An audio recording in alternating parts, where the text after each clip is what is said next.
Imagine acordar em uma cidade onde o glamour francês de 1900 encontra o calor tropical de 40 graus, onde homens desfilam com ternos brancos de linho impecáveis, bondes elétricos cortam avenidas largas e a arquitetura tenta, desesperadamente, imitar Paris.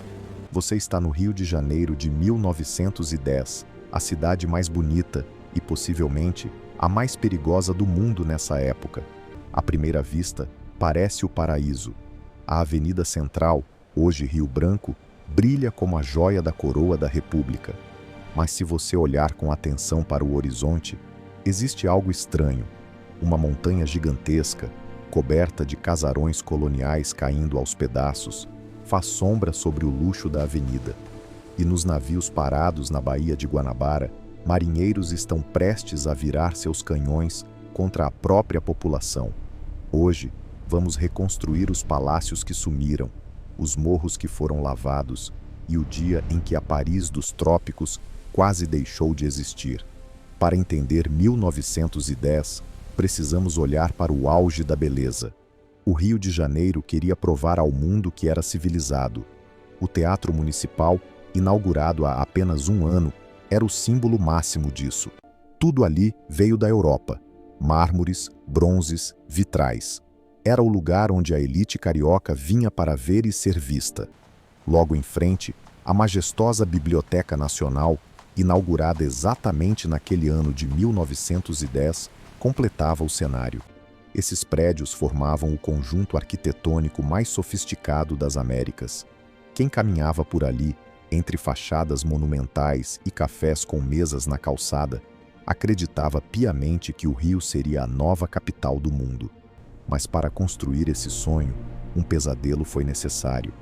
Entre todos esses prédios luxuosos, um se destacava e hoje deixa uma saudade imensa: o Palácio Monroe.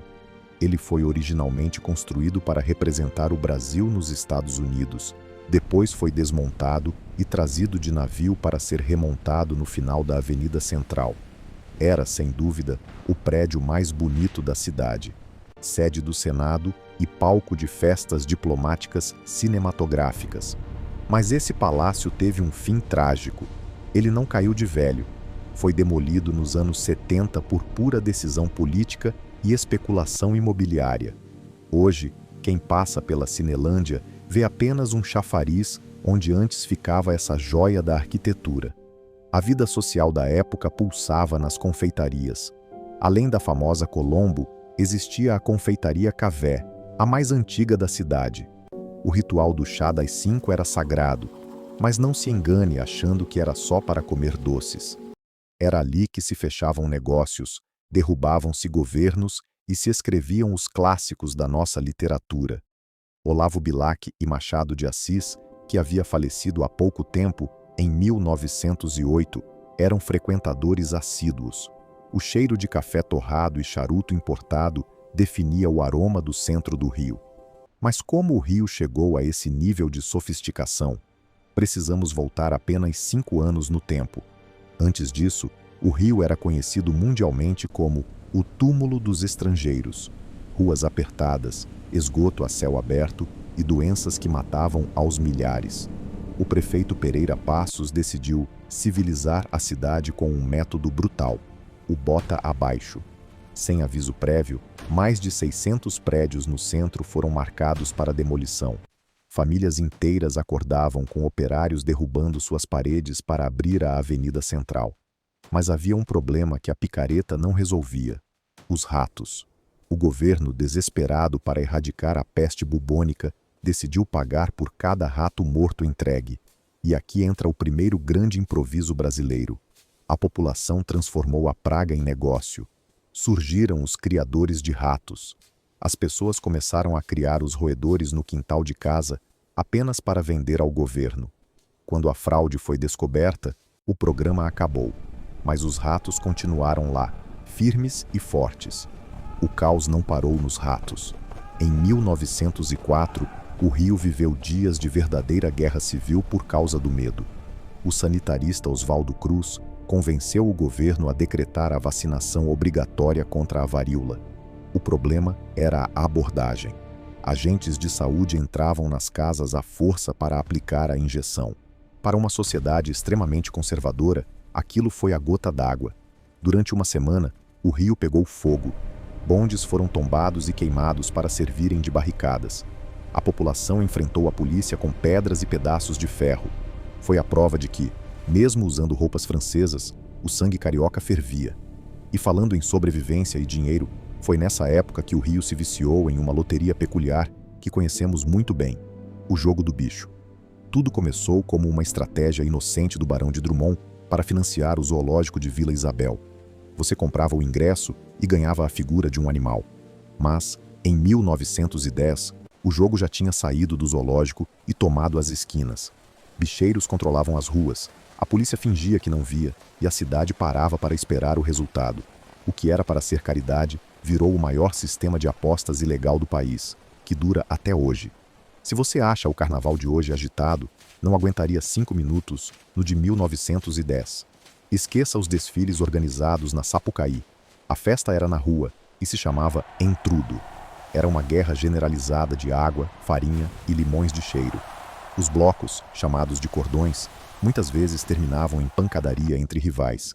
A elite, claro, tentava fazer seu carnaval civilizado, com bailes de máscaras em clubes fechados e desfiles de carros enfeitados, chamados de corso, tudo para não se misturar com a suposta selvageria do povo. Para descansar desse caos, o lugar favorito aos domingos era a Quinta da Boa Vista, o antigo palácio do imperador, que em 1910 já era o Museu Nacional. Ficava cercado por lagos e jardins impecáveis. Ou então, o Jardim Botânico. As famosas palmeiras imperiais já eram gigantescas naquela época. O bonde que levava até lá atravessava bairros que ainda eram quase rurais. Para o carioca daquele tempo, ir ao Jardim Botânico era uma viagem exótica, como sair da cidade e entrar em uma floresta em questão de minutos. À noite, a transição era mágica. A cidade estava trocando a iluminação a gás pela eletricidade. A empresa Light estava mudando a cara da noite carioca. Ver a Avenida Central se iluminar instantaneamente com luz elétrica era um espetáculo que fazia as pessoas pararem na rua para aplaudir. Pela primeira vez, a vida noturna podia ir até a madrugada com relativa segurança, permitindo que cinemas e teatros ficassem lotados. E o cinema era a grande feitiçaria tecnológica. As salas de projeção pipocavam pela Rua do Ouvidor. Mas não espere conforto. As salas eram abafadas e os filmes eram mudos, em preto e branco, acompanhados por um pianista ao vivo que tentava dar emoção às cenas. Ver imagens se mexendo na tela deixava a plateia de boca aberta. As sessões mostravam coisas simples, como a chegada de um trem, mas para quem vivia ali, era o futuro batendo à porta. De volta ao centro, a regra de ouro era a aparência. Lembra do calor de 40 graus? Pois bem, era terminantemente proibido circular pela Avenida Central sem paletó e gravata. Se você fosse pego em mangas de camisa, a polícia te expulsava da rua mais chique do país. Imagine a cena, o sol escaldante do meio-dia e a elite suando em bicas dentro de tecidos grossos europeus, fingindo que estavam no inverno de Paris. A situação era tão absurda que até os mendigos alugavam sapatos velhos na esquina, apenas para conseguir atravessar a avenida sem serem presos. Se os homens sofriam, para as mulheres era ainda pior: o espartilho. Para manter a cintura de vespa exigida pela moda francesa, elas apertavam o corpo até faltar o ar. Desmaios eram comuns nos bondes e teatros. Além disso, os vestidos arrastavam no chão sujo, acumulando a poeira de uma cidade que ainda lutava contra epidemias. Ser chique em 1910 era literalmente um risco de vida. O maior ícone do Rio, o Pão de Açúcar, também era diferente. O bondinho ainda não existia. A ideia maluca de construir um teleférico naquelas alturas estava apenas começando. Olhar para o Pão de Açúcar em 1910 era ver a natureza bruta desafiando o homem, sem cabos de aço cortando o céu. Outra coisa que bugaria sua mente: se você olhasse para a região do Flamengo e da Glória, veria o mar batendo na porta dos prédios.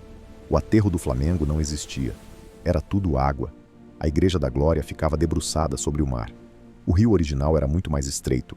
Foi preciso jogar toneladas de terra sobre a baía nas décadas seguintes para criar o espaço que conhecemos hoje. Como as pessoas sabiam das novidades? Através das revistas ilustradas como O Malho e a Careta. Elas eram o Instagram da época, publicando charges debochadas de políticos e fofocas da alta sociedade. Cair na língua dos chargistas era a ruína de qualquer reputação. Foi ali que a imprensa carioca ganhou sua fama de ser ácida e bem-humorada. Enquanto a elite suava de terno, a noite pertencia à Lapa. Os arcos da Lapa ainda serviam como viaduto para os bondes, uma experiência vertiginosa. Mas as ruas escuras exigiam cuidado.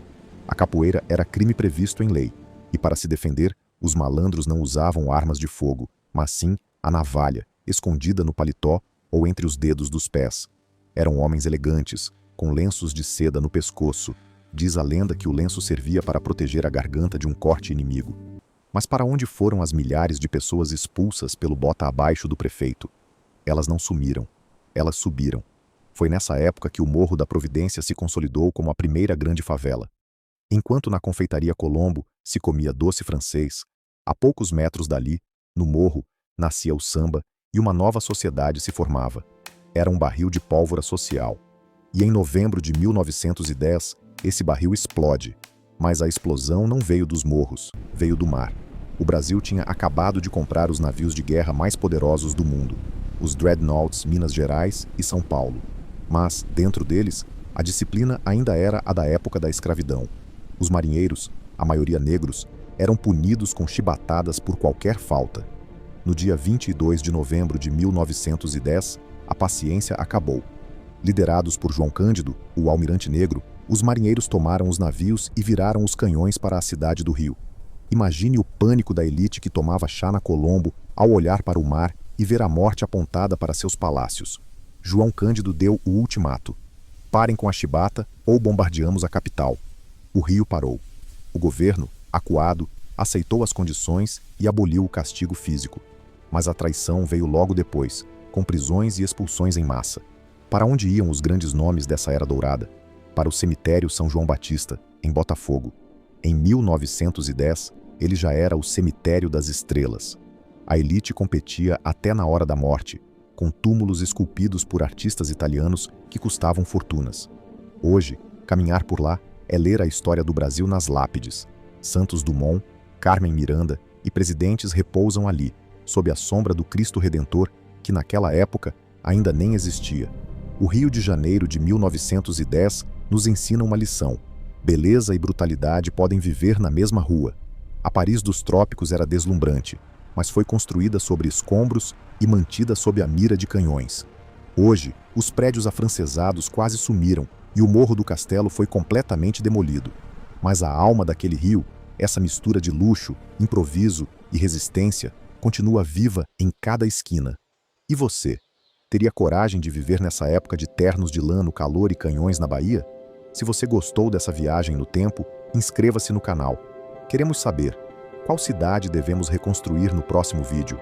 Ouro Preto ou a misteriosa construção de Brasília? Vote nos comentários. Isso foi Rebuild Urbano, do passado ao futuro. Até a próxima!